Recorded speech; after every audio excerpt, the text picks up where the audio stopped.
So in early 2023, I hosted my very first mastermind. And it was a 6-month mastermind. It was $25,000. I had this incredible group of people that I was working with. And when the 6-month mark came, there was a wait list for the mastermind. People were wanting to apply. In fact, we opened up the wait list for applications and started getting our mastermind members to reinvest for the second half of that 6-month program. And then I did something that made no sense. Welcome back to the Jasmine Star Show, where we discuss business mindset. And today, one very specific shift that will help you make better, well-rounded decisions and lead your company through, dare I say, more complex situations. So how's that for an intro? Did I hook you? Okay, so you're probably thinking, all right, Jasmine, enough of the dramatics, spill the tea, let's go. Good, I'm happy you're here and I got you. So a few months ago, I recorded a podcast with my mentor, Susan. And in that episode, we shared a concept that she's helped me work through. And it took me, I'm going to tell you, be very honest, it took me a while for me to completely understand it, which is, and I quote, this is her quote, "Being a CEO requires thriving in the ambiguity of paradoxes and opposites." And when she said this, she was saying how being an entrepreneur is one of the hardest things in the world. And I believe that this is the reason why. It could seem counterintuitive. I'll tell you why. Susan said it like it's getting kicked in the stomach again and again, and then getting up after every single blow, even though it hurts. She said that you have to have a really big heart for what you do and the people you lead, and you have to make really tough decisions that can impact other people's lives. You have to balance quality and velocity at the same time. You have to be really optimistic and believe in the future that you can create when everything around you is telling you that it might not be possible. And at the same time, be paranoid about everything that's happening around you. Okay, paradoxes and opposites. So in this episode, we're going to go over what this concept actually means, because it took me a while to understand it, why it's important to make this shift as an entrepreneur and like the impacts it had on my business, examples of paradoxical pairs in business so that you have examples and you can apply it to your business. And we're also going to go through strategies for thriving in these paradoxes. All right.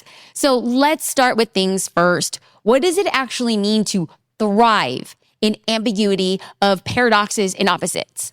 This means accepting that seemingly contradictory ideas, things that just really don't belong together, and contradictory situations can coexist and even be beneficial. Okay, so let's break this down.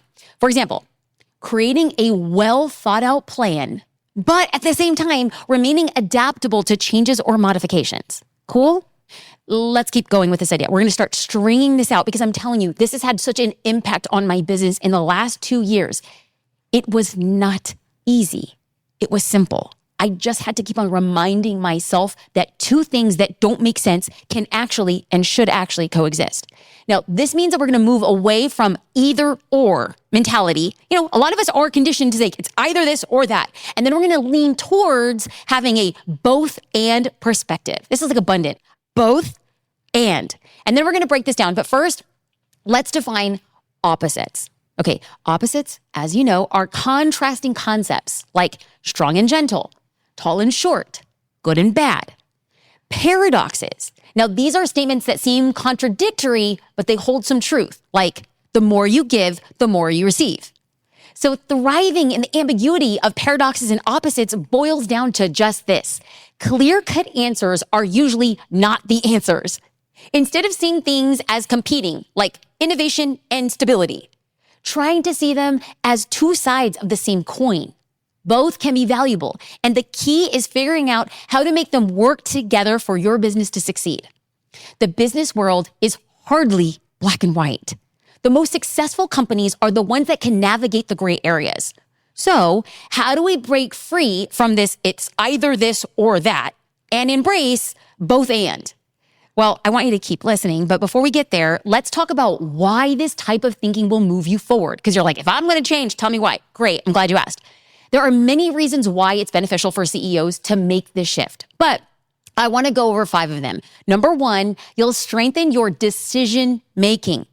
When you consider opposing viewpoints, you gather more comprehensive pictures of the situation and make decisions that are more likely to be successful. So here's an example. Imagine a business owner who's considering pivoting his business. On one side, he knows the business needs to adapt to the market and stay relevant. On the other side, he's concerned about the risk involved with changing and shifting to an entirely new ideal client. By seeing both ways and comparing both options, the business owner can come up with a solution that fits both sides, like perhaps a phased approach where they test new offers gradually. This way, he can minimize risks while capitalizing on growth opportunities. The second reason is increased innovation. Embracing opposites can spark creativity and lead to new ideas that just wouldn't have come otherwise. So the business owner who's like the one who's considering the pivot, well, he might combine the need to adapt with the desire to minimize risk by creating what we call a bridge product. Now, this bridge product would cater to both existing and potential customers, offering features that address the needs of the new market segment while maintaining features similar to the existing customers. So what does this do? It allows for a smoother transition for existing customers while attracting new ones with innovative elements. Okay, and as a side note, an example of a bridge product could be, you've probably seen these before, the Nespresso brand. Now, Nespresso offers regular single-size coffee, like the Keurig for the Keurig K-cup lovers, and espresso options for their existing customer base. Now, let's chat about another example. Let's say you created courses, but you realize that a better offer for a larger and new market would be a membership. Well, you could offer the membership at a discounted price for the course purchasers as a way to guide them to your next new offer, that membership. Okay, so we saw it in Espresso, and we saw it in potentially your business or a business you might be wanting to build. Now, for the third reason it is beneficial is for greater adaptability. The business world is always changing. Like, we know this. This is exactly why adaptability is one of my company's core values. It's vital. We have to be adaptable. And by being comfortable in ambiguity and opposites, you're going to be better equipped to adapt to new challenges and new opportunities. That is a skill. Now let's go back to that pivoting business owner. We're using him as an example. Let's imagine that the market shifts requires an even more drastic pivot than initially he had anticipated. Okay, well, because our owner is comfortable considering opposing viewpoints, he's open to exploring entirely new business models. He's open to it. He's not saying, no, I can't do that because it's not currently. No.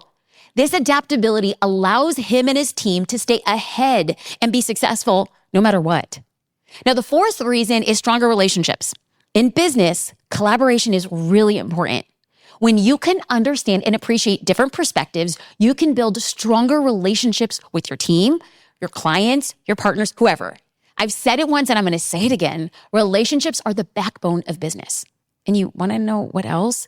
Relationships that are built on understanding. Man, that's incredible. You go deep with it. So imagine you're that business owner and you got to explain a big pivot to your team.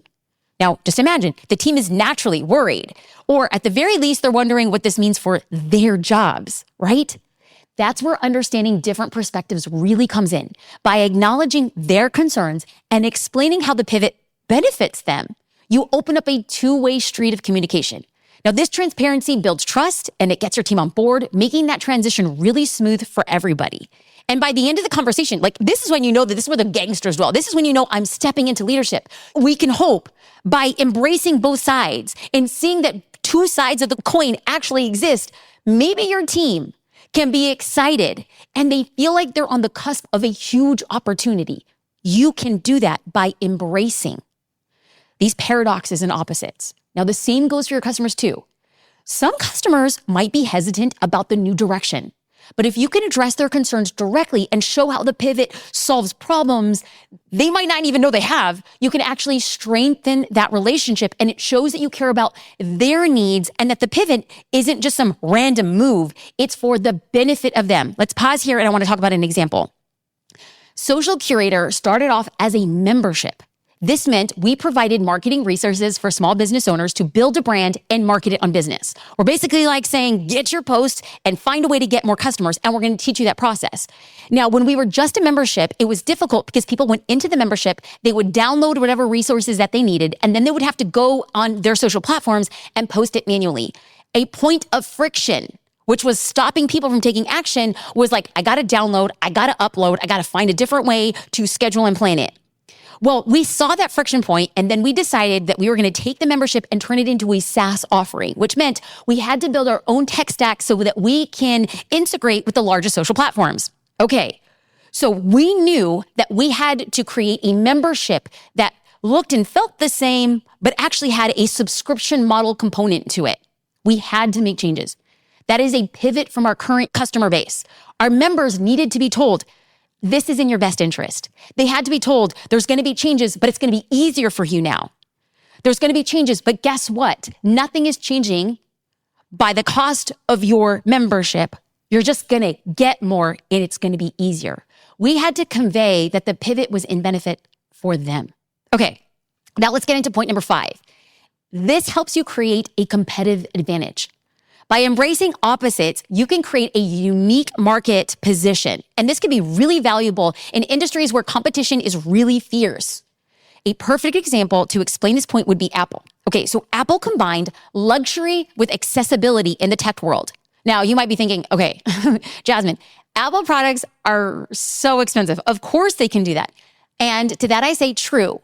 But do you or somebody you know have 1, 2, or even 3 Apple products? That's because they made it accessible. Expensive, luxury, and yet accessible. This strategy is in place and that helps Apple stay ahead in the tech market.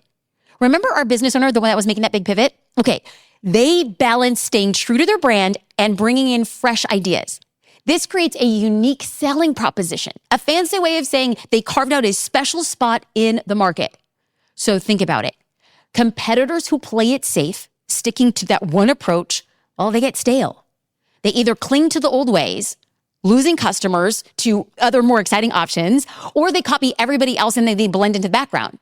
By embracing opposites, our business owner created a whole new lane in the market, one where they set the rules. Now, their competition won't know what they hit them because they're going to be playing like catch up.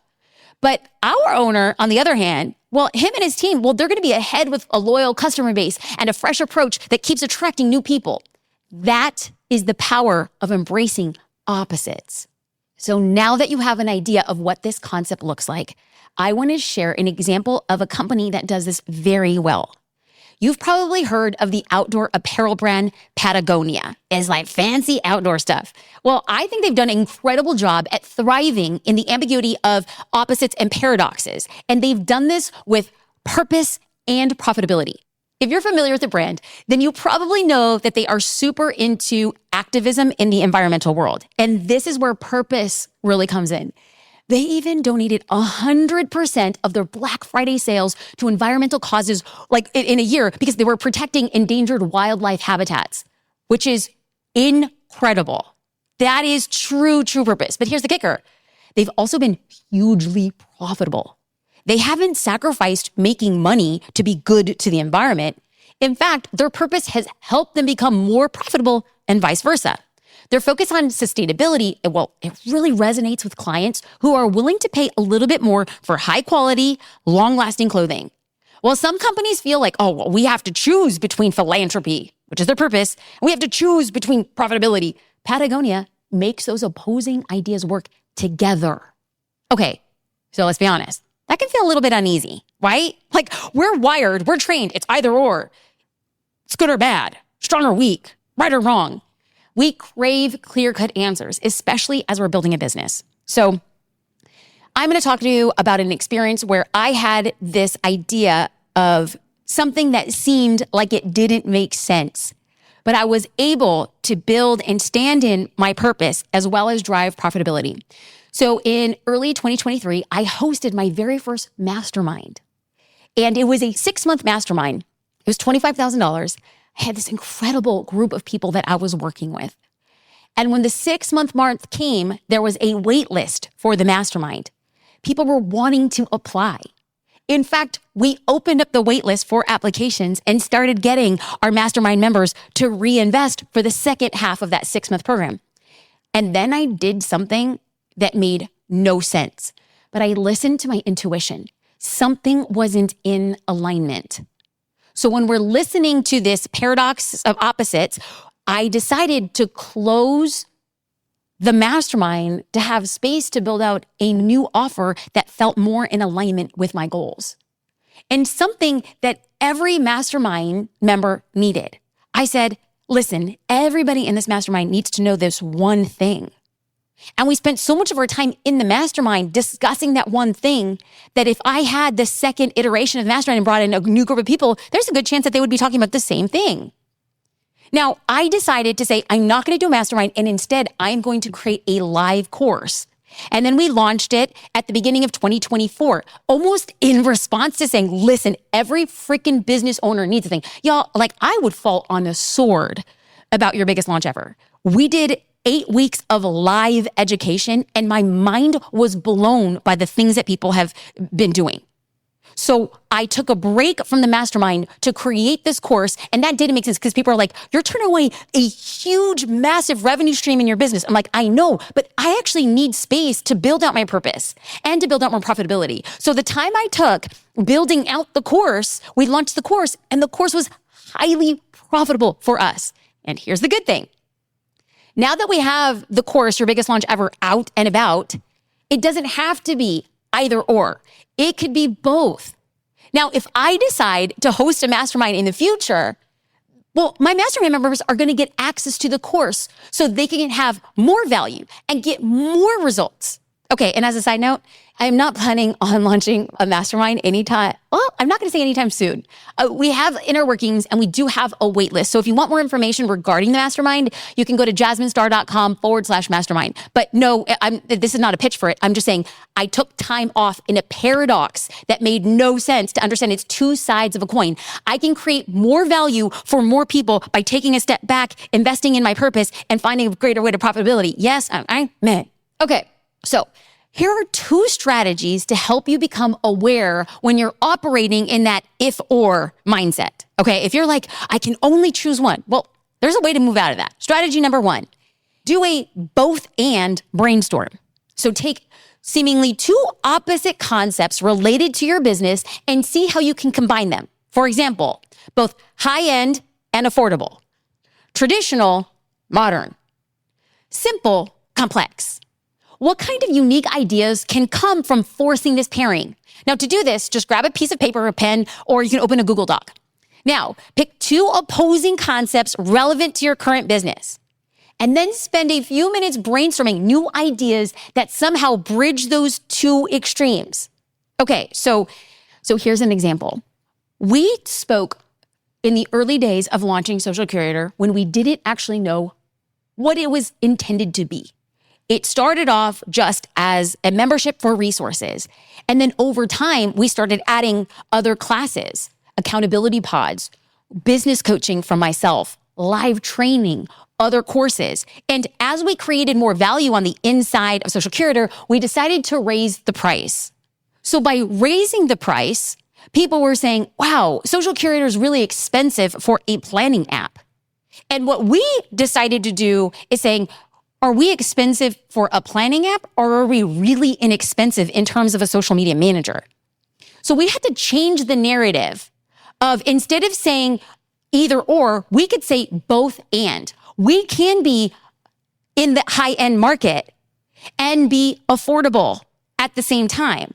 Because we're high-end for a social media planning app, and if that's the only thing that you use it for, you'd be doing a massive disservice because you're getting business coaching and other resources. So in terms of having a social media manager to help you do that with a digital social media manager, which is what Dottie is, well then, like, game over. We could be high-end as well as affordable. And that really only came by way of doing a strategy of getting out of either or and doing both and. Now let's move to strategy number 2. I want you to try the paradox lens approach. This strategy involves viewing paradoxes as opportunities instead of roadblocks. Okay, so here's how it works. Imagine a paradox you're facing, like needing to be both decisive, but you also need to be open to feedback. That's a paradox. Instead of seeing these as conflicting ideas, I want you to view them as complementary. Decisive action is really crucial, but so is the ability to adapt based on valuable feedback. For example, you might make a decision, but then set up some kind of like feedback loop to monitor how effective it is, and then you get to make adjustments. This way, you embrace being decisive and adaptable. Now let's break this down even further using an example on my team. So I like making decisions based on information. The only issue is that I move fast, I think fast, and I decide fast. Now, a few years ago, the team had expressed that they wanted to speak into the decision-making process. Now, I believe this was good in theory, but in reality, it forced people to sit in a bunch of meetings, and that's like the last thing that anybody wants. I didn't need decisions to be made by tribunal. That slows it down, as well as innovation and how fast we're working. So here's how we solved for it. Key stakeholders, the people who would be the most responsible for that project or initiative, would meet and discuss the decision that needs to be made. But before making the final call, myself or another team leader would make a video or an audio message outlining, hey, here are the key points. Here are the factors that we considered, and here's how we arrived at this potential decision. Then we asked the team for their feedbacks or insights as they responded. Not only does this save a lot of time, it also allows for the team to express their concerns and helpful feedback. But it really does help avoid that groupthink. Like, we all need to sit around and all of us need to talk and all of us need to come to a decision. The key stakeholders do, then we need to be open for feedback. So here is a rather recent example. We had our podcast producer and our video content manager come to us with this idea of a YouTube community. Now, when you see things through the paradox lens, you can turn contradictory ideas into opportunities for navigating uncertainty and finding really great and innovative solutions. So, what does the YouTube community have to do with paradoxes? Well, by following the new structure of her coming to a meeting and saying, hey, do we think we should start growing a community on YouTube? Here's all of these ideas and initiatives. What we did was we said, can you please put together an itemized list of what you're proposing, who the key stakeholders are, and what decision are we actually making and who's involved? So she laid all of that out. She presented it. She gave us a task to review it. We were reviewing it in advance, and then we shall meet and have a meeting around how we get this paradox and make it into an opportunity. So, y'all, we went all in. This was like a high level episode today. You know what I'm talking about? Like, if you're here now, this, my friends, is dedication to you massively up-leveling from wherever you are to where you want to go. So I want to take a second. I want to review what we talked about because we covered a lot. We talked about ditching the either or thinking and embracing the both and. This means welcoming like contradictory ideas that can actually work together for your business success. Remember, this shift can lead to better decisions, more innovation, and the ability to adapt. Even have stronger relationships with your team and your customers. And if that's not enough, it can give you a serious edge over your competition. We covered 2 cool exercises, the both and brainstorm to spark creative ideas by mashing up opposites. And then we also covered the paradox lens. I want to say thank you for listening to the Jasmine Star Show. You might by now have realized a shift in the content that we are creating. I want to say thank you because people are sending DMs, and I understand that when I shift the direction of what we're talking about, I strongly believe that we're guiding you to the next level in bigger ways. I understand that the marketing concepts I used to speak about were a heck of a lot simpler. The marketing strategies I used to go into were highly focused on social media. And here's one thing that I realized, is that if we continue to drink milk, our stomachs will never be prepared for heavier food. I am not here to create infancy-style businesses. I want you growing. I want you succeeding. I want you stepping into maturity with the confidence that you have the skill set and the tools and the conversations to help get you there. I'm creating for the version of me who I really wanted and needed 4 or 5 years ago. If that's where you are, hold on. We're up-leveling even more. If that's where you want to be, congratulations. You're on the early side of going all in. If this has been helpful for you and you're down to do this thing, I would love to have a review on the podcast.